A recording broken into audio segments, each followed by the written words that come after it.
Seguimos acá en Diálogos de An-Nur con el doctor Abu Darabini, analizando digamos, la personalidad y la obra, la dedicación que tiene el francés Thierry Meyssan, que exactamente él, ¿qué oficio tiene? Digamos, Él era politicólogo. Politicólogo, bueno. Especialista en ciencias políticas, periodista, pero básicamente es un licenciado en ciencias políticas. Él recibe entonces toda esa información de la versión oficial, de las fuentes oficiales sobre los atentados a la Embajada de Israel en la Argentina y a la AMIA, y va a escribir el segundo libro de la Gran Impostura, Gran Impostura 2, que va a incluir entonces su visión sobre los atentados. Bueno, ¿cuál es esa visión de Thierry Meyssan sobre los atentados en Argentina? Thierry Meyssan sigue una lógica científica que seguimos todos, que es, él se basa en los hechos más evidentes. Ejemplo, vos sabés que muchos le prestan poco atención al atentado a la Embajada de Israel. Nosotros le damos una enorme importancia. ¿Por qué? Porque es tan espléndidamente claro y evidente. Te voy a dar un ejemplo de lo que en aquel momento a nosotros, como se dice acá, nos dio vuelta la cabeza. Ocurre un bombazo. La mayoría de la gente decía, parece que se les explotó un polvorín adentro. No parecía importante si era fuera adentro, parecía secundario. Yo en ese momento estaba armando mi primer película y el jefe de efectos especiales de mi película, el comandante Osvaldo Laborda, me dice, Oscar, pero vos te das cuenta por qué la explosión fue adentro. No, explícame. Pero fíjate cómo vos no aprobaste física en la escuela secundaria. ¿Y cómo es esto? Porque si esta es una pared, si yo la bomba la pongo acá, la pared se cae así. ¿Entendiste, Oscar? Sí. Pero si la pared se cayó acá, la bomba está dentro. O sea, eran cosas de jardín de infantes, pero que por la confusión no nos dábamos cuenta, no medíamos la importancia. Déjame meter una cuchara rápida. Yo estoy con el Comodoro Ricciardelli, que como todos los especialistas saben que no puede ocurrir que un avión civil comercial se estrelle contra una torre en la ciudad de Nueva York. No puede ocurrir. No puede. Y lo que ya directamente es absolutamente imposible, que después de una hora venga un segundo avión y se estrelle de vuelta. Entonces, o en el Pentágono, etcétera, que además no existe avión. Es decir, cosas muy elementales. Yo me pregunto, y los especialistas que están durmiendo todos, porque digamos, a mí me engañan, a vos que no sabes del tema, pero acá los físicos. Yo el otro día un profesor de física me dice, a mí me dio vuelta la cabeza porque me di cuenta que nos están mintiendo como niños chicos. Y eso tiene que, obviamente, producirse a escala muy grande con especialistas. Pero ahí viene ese aturdimiento, ¿no? de lo mediático que prácticamente no deja pensar. Aturdimiento y, a ver cómo uso una palabra elegante. Vamos a ir al caso de los Estados Unidos. Los investigadores norteamericanos, así como vos lo consultaste a Ricciardelli, ellos han consultado a pilotos civiles y pilotos de guerra. Pilotos de guerra oficiales, de alto rango. Jim Fetzer fue oficial de Marines en Vietnam. O sea, es un académico, pero a la vez es militar. Entonces, te doy el ejemplo práctico. Ellos van a un piloto de guerra y le dicen, usted, héroe de guerra, as de aviación, ¿podría invocar un avión en el Pentágono? No. ¿En la Torre Gemela? No. Entonces, luego ellos hacen la segunda pregunta. Escúcheme, señor oficial de la Fuerza Aérea. Los Estados Unidos tienen un protocolo de defensa nacional que dice que si una avioneta de paseo se desvía 2 minutos, 1 minuto de su ruta, salen 3 casas de guerra y la rodean, porque puede ser que el tipo que maneja la avioneta ya tenga un infarto y no se puede permitir que una avioneta caiga sobre una calle llena de gente. Entonces ellos tienen un protocolo.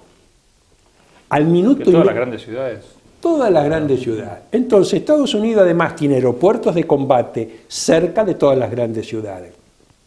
Cerca de Nueva York y cerca de Washington hay que Estados Unidos, que hace años que está con el tema de los misiles de la Unión Soviética y todo el sistema de defensa. Es más, tienen tan asegurado el sistema de defensa terrenal que están pensando en las galaxias, digamos, ¿no? Por supuesto.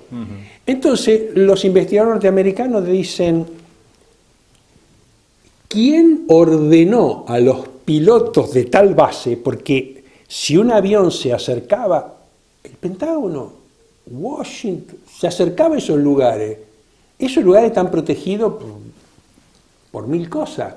Entonces los norteamericanos dicen, si no fue un avión, ¿quién le ordenó a los pilotos de la base Andrews que no salgan? Porque esos pilotos tienen un protocolo, son militares. Es automático, no esperan órdenes. No esperan órdenes. Ellos tienen a un avión en la pista con los motores encendidos. Y el piloto está tomando café porque tiene que despegar en 1 minuto. Claro.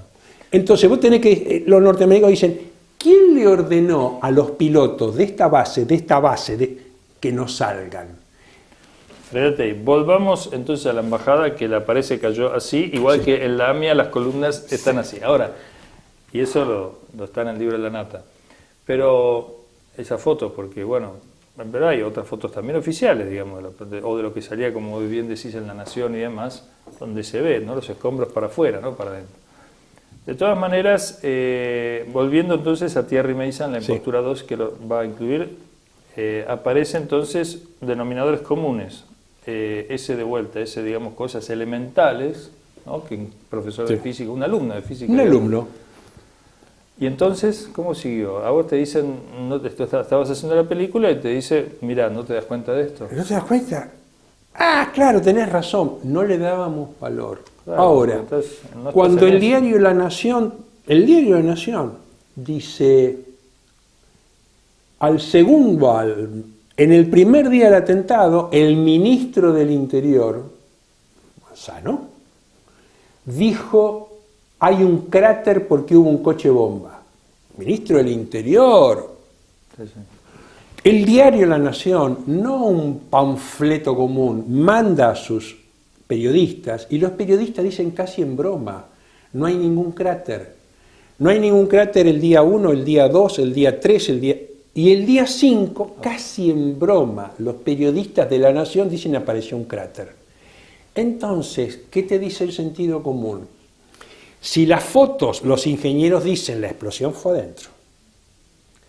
Si el ministro del Interior dice algo que no es la verdad y después aparece un cráter que además va cambiando de tamaño todos los días, vos decís, estoy forzado a deducir que este cráter ha sido plantado por el gobierno argentino por órdenes de alguien. Tienen que ser órdenes muy superiores, muy superiores.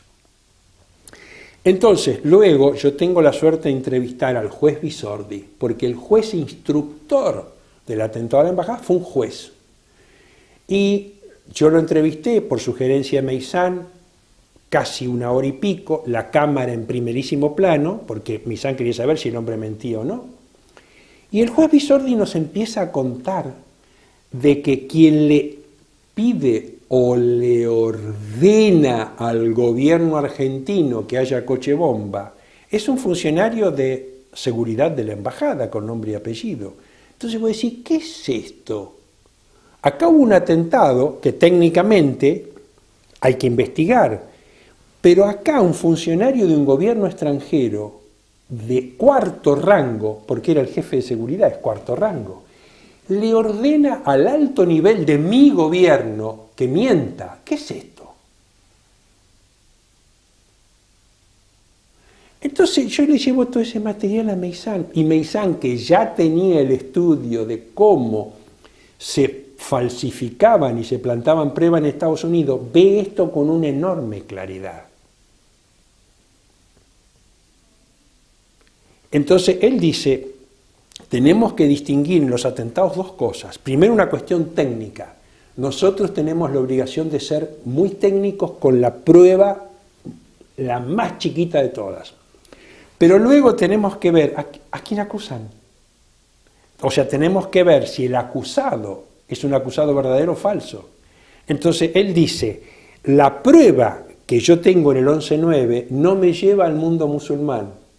La prueba que yo tengo en la Embajada de Israel y la AMIA no me lleva al mundo musulmán. Entonces, si estamos acusando mundialmente a Hezbollah y Irán, a esto le llamamos falsa bandera. Entonces nosotros decimos, todavía no sabemos quién hizo el atentado, no sabemos. Lo que sí sabemos es que la acusación, estos culpables son falsos. Que por otra parte lo van a decir familiares de las víctimas de la AMIA, también van a decir que se está utilizando, digamos, para acusar a alguien, pero... Sí. Y además después viene todo, en Argentina, todo la construcción de irregularidades, de pseudo pruebas que no existen, digamos, para forzar a que sea esa hipótesis, digamos, o esa acusación primaria, irregularidades que va a seguir diciendo la versión oficial. Sí, todos los días. Hay juicios de encubrimiento, hay jueces destituidos, digamos, ¿no? ¿Cuál es la importancia, y creo yo, Karim, la responsabilidad histórica que tenemos nosotros? Es que esto que yo te cuento de que la embajada es el diario La Nación quien nos informa que se están falsificando cráteres, como vienen luego operaciones de confusión, la gente luego es confundida. Entonces me parece a mí que nuestra obligación histórica es dejar testimonio lo más serio posible. Entonces, si yo te digo a vos, Karim, el diario La Nación dijo, tengo que dejar el testimonio de la fotocopia del diario La Nación todos esos días para decirle a nuestros nietos, miren chicos, porque ellos tienen hecho de decir, pero viejos locos, ¿de dónde sacaban las cosas? Miren chicos, nosotros las cosas las sacábamos de aquí. Nosotros somos ciudadanos comunes, que lo único que hacemos es consultar ingenieros, consultar abogados, somos ciudadanos comunes, que nos pareció que teníamos la responsabilidad cívica de contribuir y aportar un granito de arena a la verdad. Entonces, lo que vemos que a la gente la confunden diciéndole, no, lo que pasa es que una vez que pasa el tiempo en la escena del crimen se borran las huellas. No hay ninguna huella borrada, Karim, todavía. Porque se hacen campañas de encubrimiento y de falsificación. Vos no podés borrar al diario La Nación que dijo plantaban un cráter. No podés borrar. Y tampoco podés borrar, y vamos a seguir en el tercer bloque, cuando te dicen que por la explosión en la AMIA, supuestamente el auto, o la camioneta, se enterró 30 metros y entonces está. La prueba está, a 30 metros está. Bueno, con el georradar, dice el doctor Lavaquet, podemos sacarle la foto a la camioneta, no es un testimonio extraordinario, porque ya dicen que no se quiere romper la estructura de la AMIA actual del edificio. Entonces, bueno, se le saca, se le escanea ahí nada menos que la pieza, digamos, del delito, ¿no? La prueba del delito de material, de que hubo efectivamente una autobomba. Y sin embargo no se quiere utilizar el georradar y no se quiere sacar ese escáner y no se quiere ver esa camioneta y que realmente nos ayudaría a todos a saber, bueno, de dónde vino, quién fue, realmente es la que se dice, no es, etcétera. Si Dios quiere, en el tercer bloque seguimos con Thierry Meyssan, entonces, y actualidad. Vamos siguiendo de la mano de él a ver cómo sigue la cuestión.